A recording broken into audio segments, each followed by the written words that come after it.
Hey, what's going on everybody? Welcome back to the channel.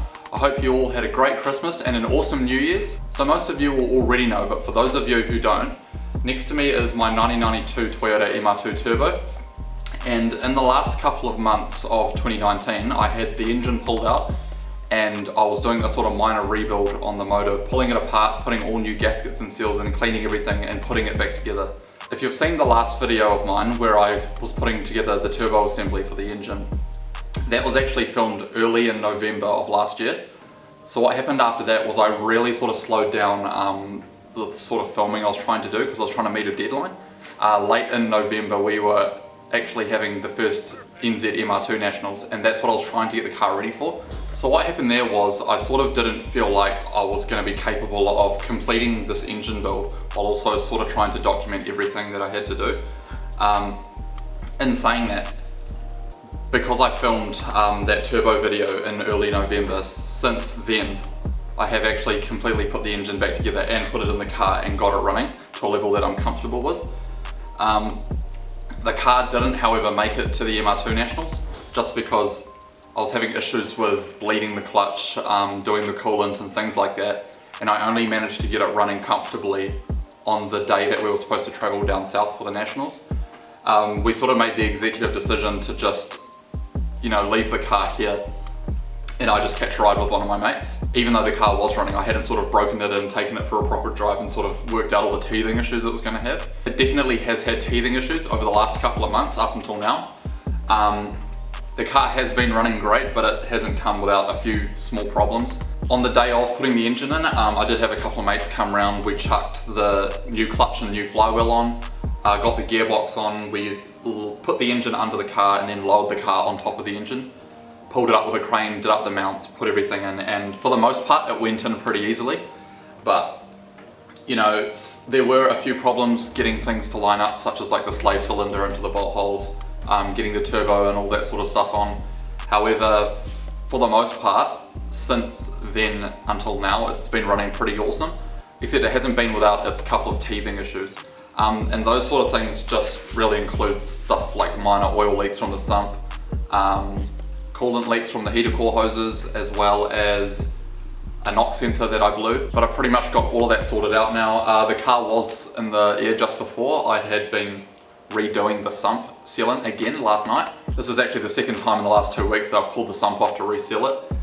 But I'm pretty hopeful that this time around the sump is going to seal, and aside from that, there are no real other sort of problems that the car has, aside from a stripped bolt hole on the front engine mount, which I'm still yet to re-tap and put a new bolt into.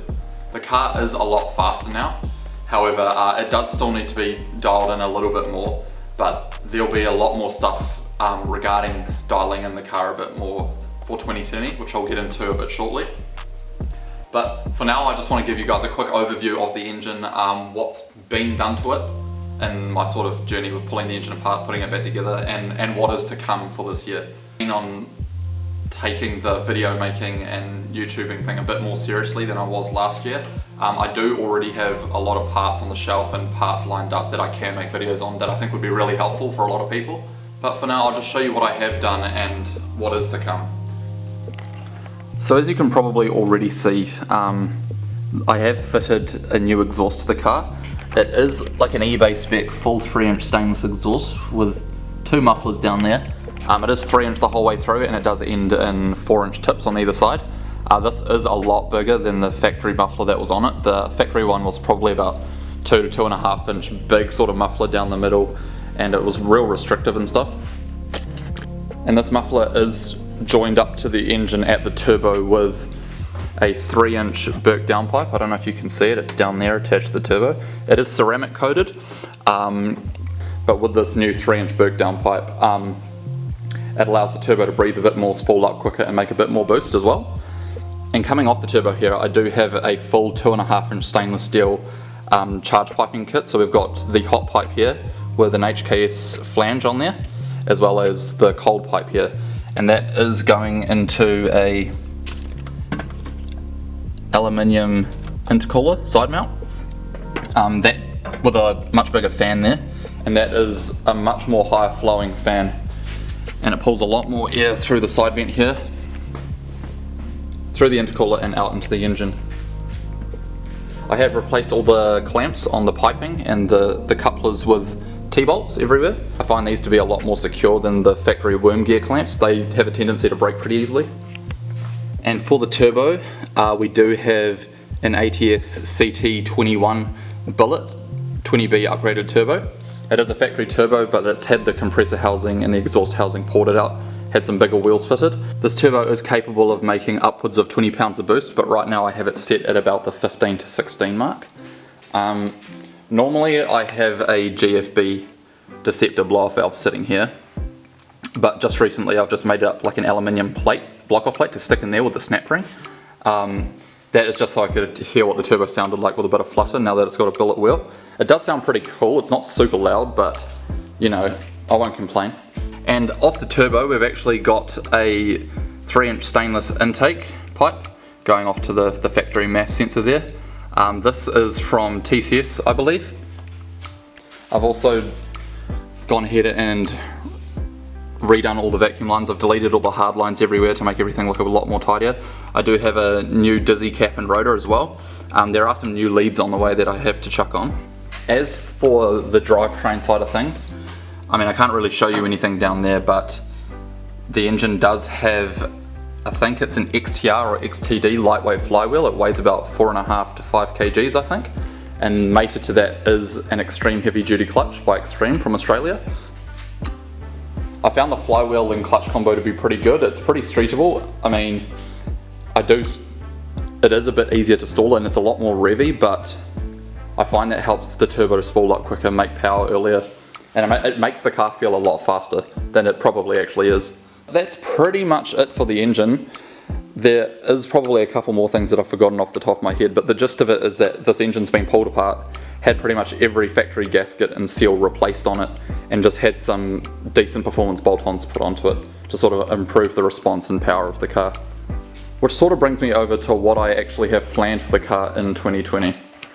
So if I hadn't mentioned before, I do plan on engine swapping this car, not necessarily this year or next year, but sometime in the future.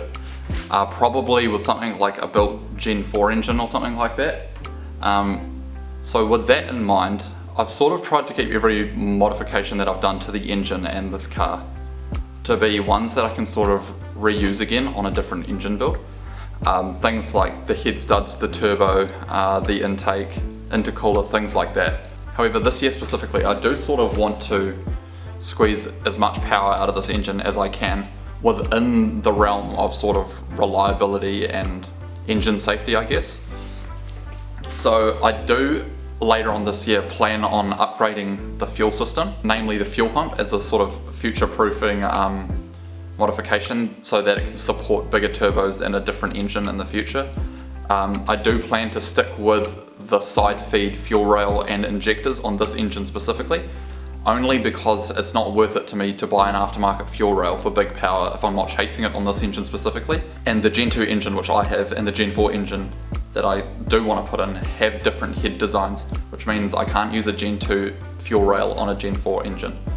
So I will probably be staying with the Gen 2 side feed fuel rail, but get it bored out bigger so that it can flow a bit more fuel. And with that, I'll probably run some super injectors as well. However, with all these sort of fueling mods, these aren't things that the stock ECU can compensate and tune for, like it can with more air induction and things like that. So to accompany those fuel mods, I do plan to possibly get a Link G4 Plus plug and play ECU for this car.